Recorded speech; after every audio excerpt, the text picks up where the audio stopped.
Papua New Guinea needs a giant wake-up call, according to a local academic. Andrew Anton Mako says the country's systemic dysfunction was plain to see in the rioting and looting throughout the country's main cities 2 weeks ago. Mr. Mako, who is with the Australian National University's Development Policy Centre, says the government has failed to address the underlying causes of violence for years.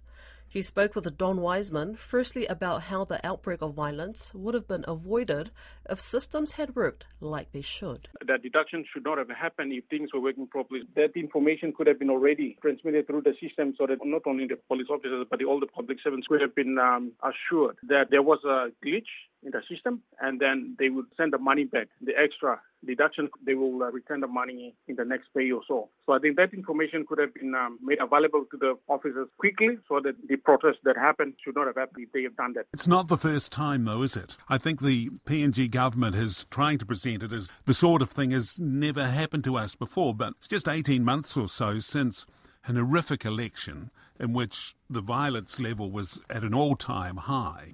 It's like there's a powder keg primed to explode at any moment. Yeah, I agree with you on that, Don. It's a bigger problem. Whatever that happened on Wednesday and the 10th was just the tip of the iceberg, right? This was going to happen. Governance is a big problem in this country, right? The government and the policymakers really need to take a comprehensive approach in addressing that. It's a big issue. And then with that, we got corruption and everything like that. In order to improve the public service machinery and for things to work, the government really needs to look at the administration part of the system that they have.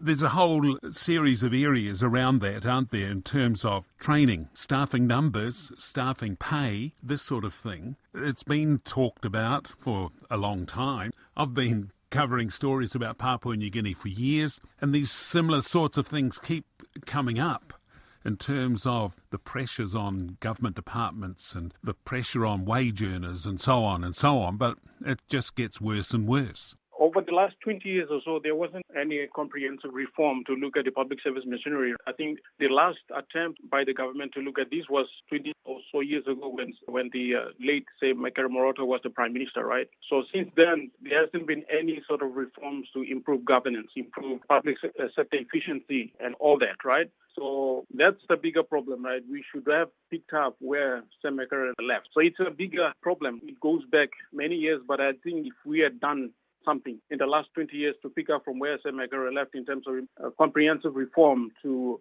fix the issues, the administrative and governance issues of the country, we would not have be facing the problems we are facing at the moment. So it's going to be a big problem, whichever government, this government or whether new government comes on board or whatever happens. The government really needs to look into that issue as a big priority for them. So where do you start? What's the first thing they need to do?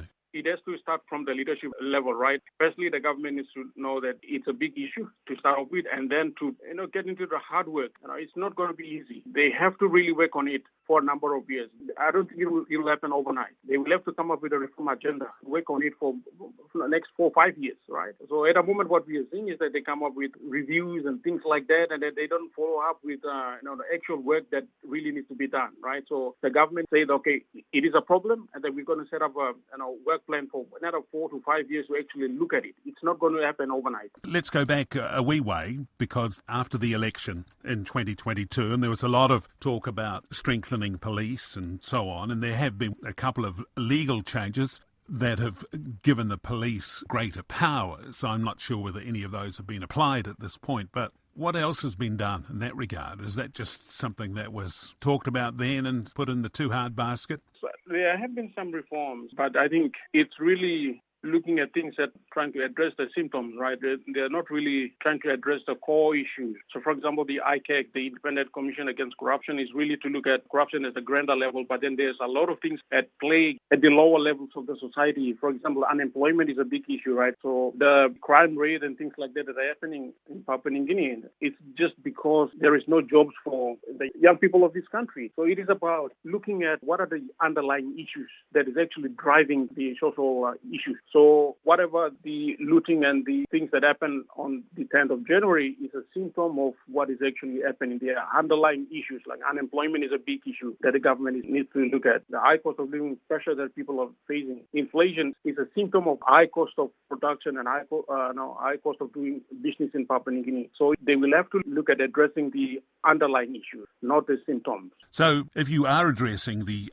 unemployment issue, what do you do in a country like PNG? I know there's been talk for a long time about the agricultural potential, and anyone who's spent time in PNG can recognise that, but I don't know if that's changed very much in the last 20 years. That's right. The focus is to be on the sectors that create jobs. So over the last few years, over the last decade or so, a lot of focus has been really on the resources sector, the mining, petroleum, the gas sector. Those sectors are really, we call enclave sectors. They got really limited linkage with the broader sectors of the economy. So, and the mineral sector do not create a lot of jobs. A lot of the jobs are done by either machines or highly skilled workers. So it is the sectors like agriculture, like fisheries, like tourism, forestry. Those are the sectors that really create jobs. So the focus of the government is to shift now towards improving those sectors, to invest a lot of money into these sectors. Not only money, but also reform policies that will make sure that the agriculture sector, the fisheries sector, the tourism sector are revived. If they're thriving, then a lot of the unemployed people will be able to find jobs in those sectors. So it is a shift that has happened at the national level. It has to be driven by the government and the policymakers to say that we will have to focus our shift towards these sectors that will create jobs for the majority of the people, especially the younger population of the country.